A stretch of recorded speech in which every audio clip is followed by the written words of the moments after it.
ഇവർക്കിടയിൽ ഒരു property dispute. ഇപ്പൊ എല്ലാവർക്കും അറിയാവുന്നതുകൊണ്ട് ഞാനും ഇനി പറയാറുന്ന കാര്യമല്ല. ഞാൻ ഇവരുടെ അഡ്വക്കേറ്റിനോടൊക്കെ സംസാരിച്ചു. ഇദ്ദേഹത്തിന്റെ ഭാര്യയും ഭാര്യയുടെ സഹോദരിയും അവരുടെ പേരിൽ ഒരു പ്രോപ്പർട്ടി ഡിസ്പ്യൂട്ട് ഉണ്ട്. ഇവർ കല്യാണം കഴിച്ച് ഇവർക്ക് ഇഷ്ടപ്പെട്ടില്ല. അങ്ങനെ ഒരു അടിയുടെ പശ്ചാത്തലമുണ്ട്. അതിന്റെ പേരിൽ ഇദ്ദേഹത്തിനെതിരെ ലൈംഗിക ആരോപണം വരുന്നതിന് എന്ത് മാന്യതയാണുള്ളത്? അവിടെ നിൽക്കട്ടെ. രാഹുൽ ആദ്യം പറഞ്ഞത് രാജീവ് ചന്ദ്രശേഖറിന് അന്വേഷണ ഏജൻസി ഉണ്ടോ ഇല്ലയോ എന്നതാണ്. അതിലുള്ള അങ്ങയോടുള്ള എന്റെ ചോദ്യമാണ്, ഗോപാലൻകുട്ടി മാസ്റ്റർക്ക് ഉണ്ടോ, സുഭാഷിന് ഉണ്ടോ? ഗോപാലൻകുട്ടി മാസ്റ്ററോട് ഈ ലൈംഗിക ആരോപണമാണ് ഉന്നയിച്ചത്. ഇവരുടെ കുടുംബ പ്രശ്നങ്ങളും തർക്കങ്ങളും അല്ലേ ഇതിന്റെ പശ്ചാത്തലം എന്ന് പറഞ്ഞാൽ? ലൈംഗിക ആരോപണം ഒരു ക്രിമിനൽ ഒഫൻസ് ആണ്. ആ ക്രിമിനൽ ഒഫൻസ് പോലീസിനോടല്ലേ പറയേണ്ടത്? രാഹുൽ കോടതിയെ സമീപിക്കുമ്പോൾ ഈ കാര്യം പറഞ്ഞ ഇര ഗോപാലൻകുട്ടി മാസ്റ്ററോട് ആ ഭാഗം പറഞ്ഞിട്ടില്ല എന്ന് കരുതാൻ കഴിയുമോ? എന്ന് മാത്രവുമല്ല, അങ്ങേക്കറിയാമല്ലോ അത് പാലക്കാട്ടെ ഒരു പരസ്യമായ രഹസ്യമാണ് എന്ന്.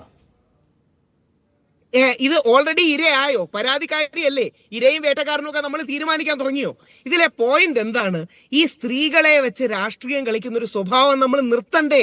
നാളെ ആർക്കെങ്കിലും എതിരെ ഇതേപോലെ പരാതി ഉന്നയിക്കാൻ കഴിയില്ലേ? ഉദാഹരണം, ട്രാൻസ്ജെൻഡർ കോൺഗ്രസിനോട് അനുഭാവമുള്ള ട്രാൻസ്ജെൻഡർ കോൺഗ്രസിന്റെ അന്ന പറയുകയുണ്ടായി 50,000 രൂപ മേടിച്ച് 2 സർക്കാർ ഉദ്യോഗസ്ഥരിൽ നിന്ന് അവന്തിക കേസ് സെറ്റിൽ ചെയ്തു എന്ന്. അങ്ങനെ ഒരാളുടെ ആരോപണത്തിന് മേളിൽ കൂടാണ് രാഹുൽ മാങ്കൂട്ടത്തിനെതിരെ പരാതി അല്ലെങ്കിൽ ഈ നടപടി എടുത്തത്.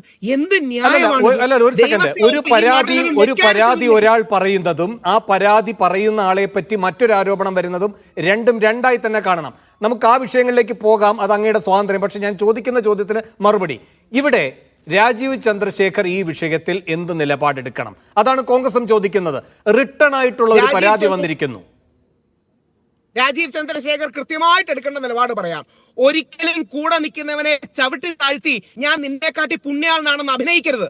ഈ നാട്ടിലെ മലയാളികൾക്ക് വിവരമൊക്കെ ഉണ്ട്. അതായത് കൂടെ നിൽക്കുന്നവനെ തള്ളി താഴെയിട്ട് എന്റെ മുഖം വെളുത്തതാണെന്നും ഞാൻ പുണ്യാളനാണെന്നും രാജീവ് ചന്ദ്രശേഖർ കാണിക്കരുത്. ഒരു കമ്മ്യൂണിസ്റ്റുകാരനും കാണിക്കരുത്, ഒരു കോൺഗ്രസ്സുകാരനും കാണിക്കരുത്. 2, നിങ്ങൾക്ക് പരാതി ഉണ്ടെങ്കിൽ പോലീസിൽ പോകാൻ പറയുക, FIR ഇടുക, പോലീസിനോട് അന്വേഷിക്കാൻ പറയുക. രാജീവ് ചന്ദ്രശേഖരന് അന്വേഷിക്കാൻ എന്ത് മെക്കാനിസമാണ് ഉള്ളത്? 2 ദിവസം മുമ്പ് രാജീവ് ചന്ദ്രശേഖരൻ ഈ പരാതി അയച്ചതും ഒരു ഓട്ടോമേറ്റഡ് റെസ്പോൺസ് ഉണ്ടാക്കിയതും ഇന്ന് വാർത്ത കൊടുക്കാനാണ്. ഇനി ഒരു നല്ല കാര്യം കൂടെ പറയാം, പോസിറ്റീവ് കാര്യം. ആ കാര്യത്തിൽ മീഡിയ വണ്ണും കൃഷ്ണകുമാറും അഭിനന്ദനം അർഹിക്കുന്നു. കൃഷ്ണകുമാറിനെതിരെ ഈ ആരോപണം കൊണ്ടുവന്നപ്പോൾ മീഡിയ വണ്ണിനെതിരെ കേസ് കൊടുക്കുമെന്ന് പറഞ്ഞ് നിങ്ങൾ ഫ്രണ്ട് പേജിൽ തന്നെ കൊടുത്തു. നല്ല മാധ്യമധർമ്മമാണത്. അതായത് അദ്ദേഹം ശക്തമായിട്ട് അത് ഫൈറ്റ് ചെയ്യുകയും ചെയ്തു. ഈ രീതിയിൽ നമുക്കിത് തീർക്കാം. അതിനപ്പുറം എന്ത് ആക്ഷൻ എടുക്കാനാണ്?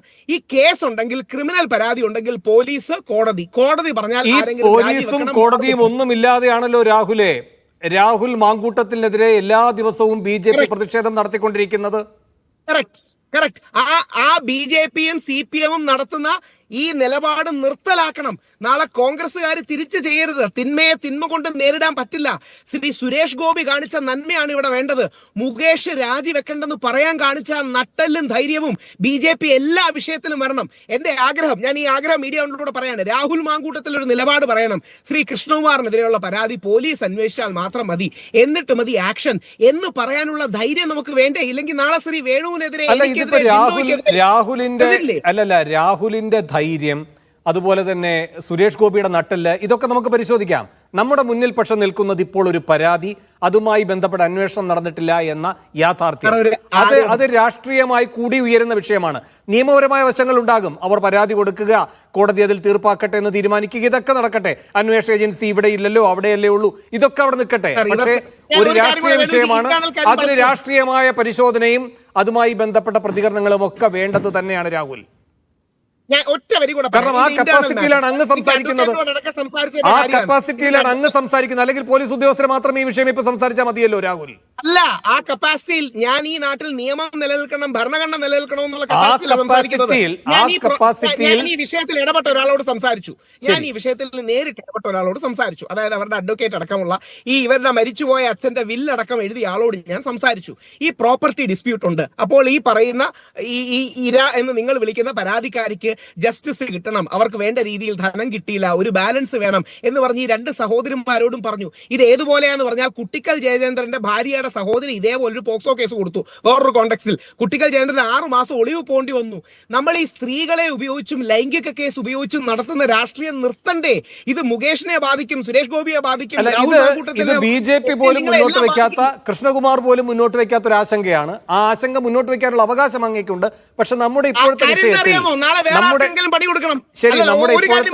ശരി, ഒരു നമ്മുടെ രാഷ്ട്രീയ ഇപ്പോഴത്തെ പാർട്ടിക്കാരും ഇത് വെക്കില്ല. വിഷയത്തിലാണല്ലോ നമുക്ക് ചർച്ച നടത്താൻ കഴിയുക. അല്ല, ഒറ്റ അതല്ലാതെ സെക്കൻഡ്, ഒരു കാര്യം സ്ത്രീകളെ ഒറ്റ കാര്യം, ഇതിനെല്ലാം ഒരു ദുരുപയോഗം ചെയ്യാൻ പാടുണ്ടോ ഇല്ലയോ എന്നതല്ല നമ്മുടെ അല്ല, വിഷയം. ഒരു വരി, പിന്നെ ഒരു കാര്യം കൂടി ഒരു രാഹുൽ പറയുകയുണ്ടായി, നിയമവ്യവസ്ഥ നിലനിൽക്കണം എന്നതുകൊണ്ട് ആ കപ്പാസിറ്റിയിലാണ് അത് പറയുന്നതെന്ന്.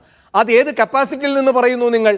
ഇതുമായി ബന്ധപ്പെട്ടൊരു പൊതു താല്പര്യ ചർച്ചയിലാണ്. അതുകൊണ്ടാണ് ഞാൻ പറഞ്ഞത് ഇതിൽ വിവിധ വശങ്ങളാണുള്ളത്. രാഹുൽ പറയുന്ന ഒരു വശം മാത്രമല്ല, മറ്റു വശങ്ങൾ കൂടിയുണ്ട്.